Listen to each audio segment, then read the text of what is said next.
Food safety Kashmir की पूरी team मौजूद है। इनके साथ assistant commissioner food safety, deputy commissioner food safety. इन्होंने आज बारामूला कस्बे का दौरा किया, यहाँ पे मार्केट चेकिंग की। मार्केट चेकिंग में इन्होंने पाया कि सारे लोग, सारे दुकानदार साहिबान गलत नहीं होते हैं, बल्कि जो वायलेशन करता बारामूला में उनके खिलाफ इन्होंने कार्रवाई की। मजीद उन्होंने आज बारामूला में क्या कुछ किया, इनसे ही जानने की कोशिश करते हैं। जी जनाब, क्या कुछ किया आज बारामूला? बिल्कुल, आपने खुद ही अच्छी बात कही कि सारे लोग खराब नहीं होते हैं, सारे लोग वायलेशन में हमने नहीं पाए। जो कुछ लोग हमने वायलेशन में पाए उनके खिलाफ हमने जो फूड सेफ्टी एक्ट है, with in the ambit of food safety act, उनके खिलाफ हमने कार्रवाई की। मगर उसके साथ साथ मैं यहाँ पर एक बात ज़रूरी कहना समझता हूँ कि जो हमारा सारिफ है, जिसको कहते हैं इज द किंग वही है। उनको अगर लगता है कि कहीं पर कोई वायलेशन है with regard to food safety act, चाहे लेबलिंग के हवाले से वायलेशन है या जो बाकी जो contents of this, because majority of the food items they come in the packed condition, अगर उनको लगता है कि अंदर से भी कोई खराबी है किसी फूड आइटम में, तो हमारा जो डिपार्टमेंट है, हमारा टोल फ्री नंबर है 104, जिसको हमने बहुत प्रोपोगेट किया हुआ है, तो वो मेहरबानी करके उस टोल फ्री नंबर पर अपनी कंप्लेंट दायर कर सकते हैं।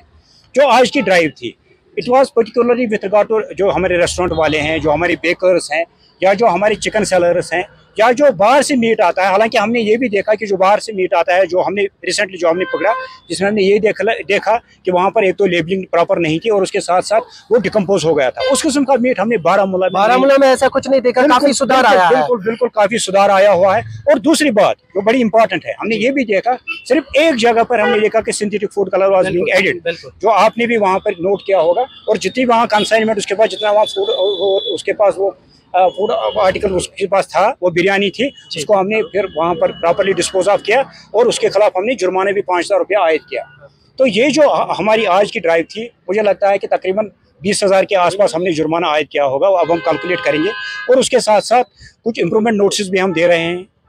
एक इम्प्रूवमेंट नोटिस। आपसे एक अहम सवाल जानना चाहूँगा। कुछ रेस्टोरेंट्स यहाँ पर है, बहुत ही अच्छे काम कर रहे हैं, अच्छा मीट इस्तेमाल कर रहे हैं, उनका बिजनेस जो है वो मुतासिर हुआ है, उन क्या कहना चाहेंगे? देखिए, ये आपका एक वाजिब एक क्वेश्चन है। हमारी जो मीटिंग रिसेंटली जो चीफ मिनिस्टर साहब ने ली, उसमें उसने ये भी हमें डायरेक्शन दी, एक तो जो वायलेशन कर रहे हैं उनके खिलाफ हमें सख्त होना ही होना है, उसमें कोई दो राय नहीं है।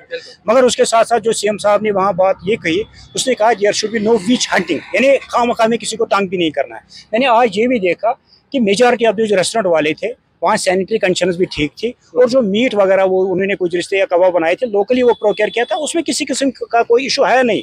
मगर जो बाहर से ये मीट आता था, जो जिसमें लेबल नहीं थी या जो खराब हो गया था, उसको हमने फिलहाल वो बंद ही है।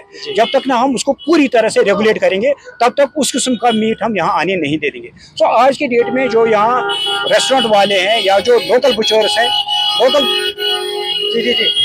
लोकल बुचर्स के साथ एक इशू जो यहाँ पर है, जो हमने दो दिन की हमने एक स्पेशल ड्राइव चलाई, वो इशू ये है कि जो पार्ट्स ऑफ शीप या गोट होता है बाहर लटका के रखते हैं, जो कि गलत प्रैक्टिस है। पहले भी हमने इन लोगों के खिलाफ जुर्माना भी आयद किया। आज के डेट में हम 105 कंप्लेंट्स उन लोगों के खिलाफ प्रिपेयर हमने की हुई हैं, जो हम कॉम्पिटेंट कोर्ट में दायर कर रहे हैं। उसके साथ साथ लाखों रुपए का जुर्माना हमने आयद किया। एक कंटिन्यूस एक प्रोसेस है। मगर जो जैसे मैंने पहले भी अर्ज किया, जो फूड सेफ्टी का मामला है, इट्स ए शेयर्ड रिस्पांसिबिलिटी। ये रिस्पांसिबिलिटी इन लोगों की है जो फूड बिजनेस ऑपरेटर्स हैं। उनको खुद देखना है कि अगर मैंने कोई शीप या गोट ये मैंने ज़बह की, अच्छा मीट है, अच्छा गोश्त है, मगर बाहर में क्यों रखूँ? एक फ्रेम रखना है, अंदर फ्रीजर्स रखने हैं, फैन वगैरह, एग्जॉस्ट फैन वगैरह रखने हैं। ये चीज़ें उनको खुद लगानी है। नहीं रखेंगे, नहीं लगाएंगे तो डिपार्टमेंट फिर कार्रवाई करेगा। मगर फूड सेफ्टी एक्ट कहता है, first it is the food business operator who has to ensure that food which he manufactures और which he sells is in compliance to the food safety standards. ये undertaked हो सकता है। Thank you. तो नाज़रीन, ये थे असिस्टेंट कमिश्नर फूड सेफ्टी और डिप्टी कमिश्नर। इनका यही मानना है कि अगर कोई भी वायलेशन करता है तो उसके खिलाफ कानूनी कार्रवाई की जाएगी। और जो दुकानदार हजरात जो है, जो रेस्टोरेंट बिजनेस करते हैं, जो अच्छा काम करते हैं, उनको हम सराहना करते हैं। उनको चाहिए कि वो अच्छा काम करें ताकि उन्हें भी सराहना की जा सके। तो फिलहाल के तौर पर अगर देखा जाए तो फूड सेफ्टी डिपार्टमेंट जो है बारामूला में या पूरे कश्मीर में काफ़ी सुधार आया है। फूड के हवाले से खाने पीने के अशिया जो है, जो लोग खाते हैं, उनमें काफ़ी सुधार आ गया है। कैमरामैन खालिद मुजफ्फर के साथ मैं उमर रशीद, एएनएन न्यूज़, बारामूला।